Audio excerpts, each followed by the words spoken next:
Hello hi నేను మీ పూర్ణ. Evening అయితేనే ఏదో ఒక స్నాక్ తినాలనిపిస్తుంది. నాలాగనే మీకు కూడా అలానే అనిపిస్తుందా? కానీ డైలీ పకోడీ బజ్జీ ఇవి అయితే ఆయిల్ ఫుడ్ అస్సలు తినలేదు. ఎందుకంటే నాకైతే ఆయిల్ ఫుడ్ తింటే నెక్స్ట్ డేనే, ఈరోజు ఈవినింగ్ తింటే నెక్స్ట్ డే మార్నింగ్ ఆఫ్టర్నూన్ వరకు ఒక పింపుల్ వచ్చేస్తుంది. మళ్ళీ డైలీ ఆయిల్ ఫుడ్ తిన్నామనుకో ఇంకా లావు కూడా అయిపోతాం. అమ్మో, అందుకని ఇంకా మళ్ళీ మన నోరైతే కంట్రోల్లో ఉండదు కదా.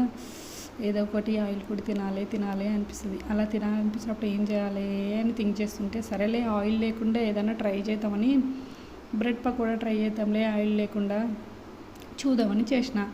సరే ఎట్లా వస్తుందో ఏమో ఇంకా అని అనుకుని చేసిన. ఇంకా మొత్తం అవన్నీ బ్రెడ్కి మొత్తం మంచిగా శనగపిండిలో అన్నీ వేసేసి బ్రెడ్కి పట్టించేసి మంచిగా పెనం మీద వేసి కొద్దిగా ఎక్కువ, మరీ ఆయిల్ లేకుండా అంటే అసలే తినలేము కదా. కొంచెం ఇంకా మరీ ఎక్కువ కాకుండా కొంచెం ఆయిల్ వేసేసి దానికి మంచిగా కాల్చేసుకున్నా.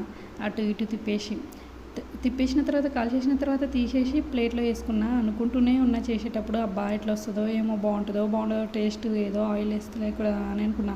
కానీ నిజంగా తింటే అయితే సూపర్ ఉందండి.